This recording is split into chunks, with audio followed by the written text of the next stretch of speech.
Well, it's a very, very pretty Sunday down here on the bayou. Tide's a little high, but that's not abnormal. And I am starting to gear up and slowly do some hurricane preps, getting ready for the possibility of this, what is it, Ian? I-A-N? We are on the far west possible cone of Ian's displeasure. And so one of the things you do when you live down here on the Gulf Coast is you got to be ready. And you know, the beautiful thing about hurricanes is that you have time to get ready. I mean, you have usually a week to watch it and to do tiered preparations. You know, a week out you don't go loading the car and heading out to grandma's house, but you start doing some stuff. Now here we are, Sunday, and if it comes here, there's Gemma. Hey Gemma. If it comes here, it'll be Thursday, Friday, somewhere in there. So what I'm doing is I'm starting to go over my checklist. And the neat thing about being a prepper is very often a lot of your stuff is already done. I mean, I have food preps for short-term use, like MREs and easy to prepare foods that are ready to go. I have water ready to go. I keep my vehicles gassed up pretty much all the time, but they're all topped off now. I keep my generators ready to go because I test them about every 2-3 months. And I also keep the what I call marine gas, the non-ethanol gas, in abundance. I'll probably have 4 to 5 5-gallon cans. And I keep that all summer long, partially for hurricane preps, and partially just because that's what I put in my lawnmowers, and I just keep it loaded up. So one of the first things I'm doing today is I'm working on my med preps. And what I've done, I got this neat little box, this Plano box at Academy. I think it was 29 bucks. And it's not a heavy duty box, it's no mil spec, but it's good enough. And what I've done is I've put probably a third of my med preps in here. And what I've got is just kind of like basic stuff that I might need if we had to leave the house and not come back for a few weeks, or, and that's so improbable, or if we came back to really reduced services and we just needed to be able to take care of ourselves a little more than normal. And also in here I've got 3 ready to go IFAKs, and these are IFAKs above and beyond what I keep in my cars, that if for some reason somebody was going out somewhere, let's say you're going to send somebody out with a chainsaw to, you know, trim the trees and move the down limbs along your road. You don't just send them off with a chainsaw. You give them an IFAK too. So I've got some extra IFAKs in there ready to go. So this is the med kit that we're going to take in the truck. And what I'm doing, I have a problem that a lot of people might have, is I have more vehicles than I have drivers. And this really showed itself during the evacuation for the wildfire 2 or 3 years ago. What was that? Was that 2 years ago? Whew, time flies. And in that case, we needed to move vehicles prior to get them out of the way because we just didn't have enough drivers to move all the vehicles at one time. And we've got kind of the same situation. So what I'm going to be doing, this is my plan. I'm going to take the truck. I'm going to go ahead and load it up with some stuff. Mostly tools, this thing, things that I might need that can sit in the truck if need be, and they're not going to go bad or get ruined in any way. And then I'm going to hook up the trailer, and I'll be putting some stuff on the trailer. And if we decide that this thing is coming here, then I will pre-stage that truck and trailer at my relative's house, and he lives farther north inland, and it's very unlikely that even if the hurricane comes here that he would see a lot of damage. So what I will do is I will pre-stage the truck and trailer with some of the things I'd like to have, mostly tools and things I just don't want to leave here, like say the zero-turn mower. And I will pre-position that so that not only is it out of harm here on the bayou, but it's also there ready to go, that if God forbid, we do have to come back to a Hurricane Ivan type situation, which just devastated this place, that I'm able to drive that truck down with the mower, the gas, the weed eater, the chainsaws, and all the tools I need, generators, to go to work. So that's our plan.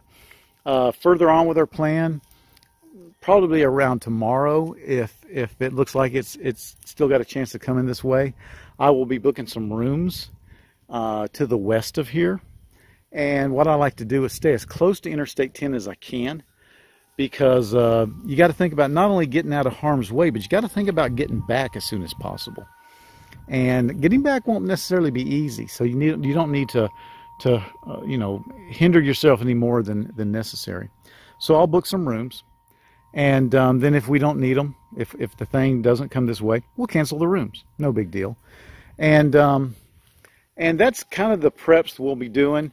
Tomorrow, the next day, I'll be pulling out the window covers and pre-staging them, getting the ladders, having them ready to go. And that's just a little eye on some of the preps that I'm doing, just to get ready for Hurricane Ian, if he comes this way. Here in one of my sheds now, and just going to show you some of the stuff that I'm not moving out just yet. I will be putting these in the back of the truck, but got a couple water cans, got my emergency toilet, my 2 light boxes. These will definitely be going in the house or going in the truck, depending on what our decision is. And probably I'll split them up, and one of them will actually go with us and one will go in the truck. Some more first aid stuff. Then propane. I'll be moving one of the grills, one of the little campfire propane cookers. We'll be taking that. Pop-up canopy. If there's room, I'll be putting this in the truck, just because that's a great thing to have afterwards if you need it when you're rebuilding. Then I've got my pet bug out box, and then I have all these carriers. You see these carriers that are down here. So we've got 2 cats and 2 dogs that we have to pack up and take with us. And so I have all that staged here, and then I got tarps. So this is just all stuff that I keep in this shed. This shed is kind of my bug out shed, if you want to call it that. I don't call it that, but let's call it that today. This is stuff that I draw from. I may not take it all, but it's the stuff I draw from. If we either have a serious outage of services, or we have to leave. You can see my heaters over here for wintertime. They also run on the propane. Anyway, I'm just grabbing some supplies, kind of topping off the first aid kits, and yeah, this is all stuff that comes into play if you're looking at a hurricane. This is a Pelican box.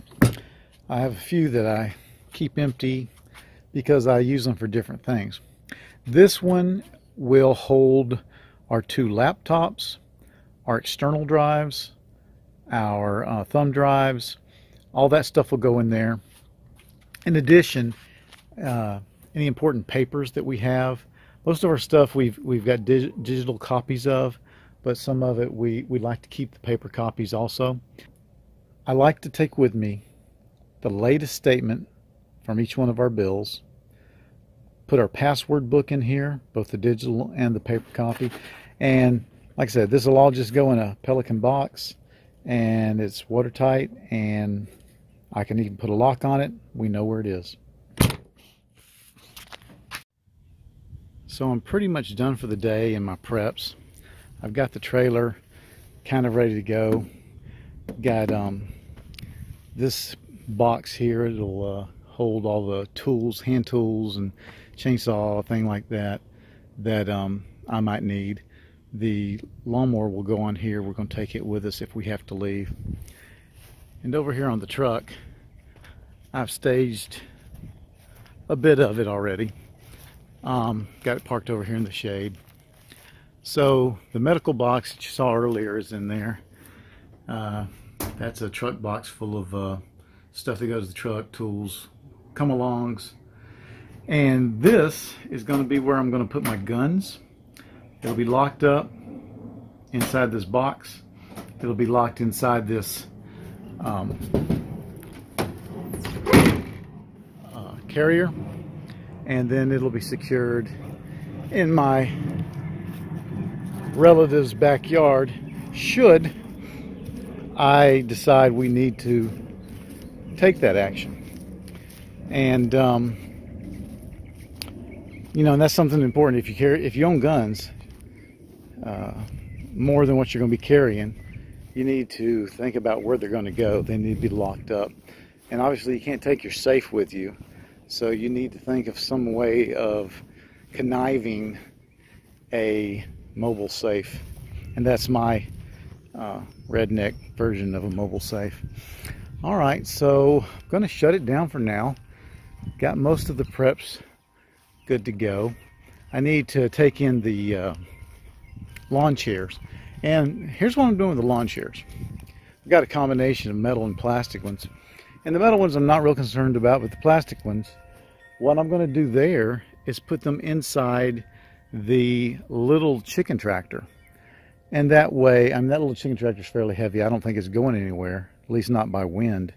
And that way the chairs are secure and they're not going to be blown around too much.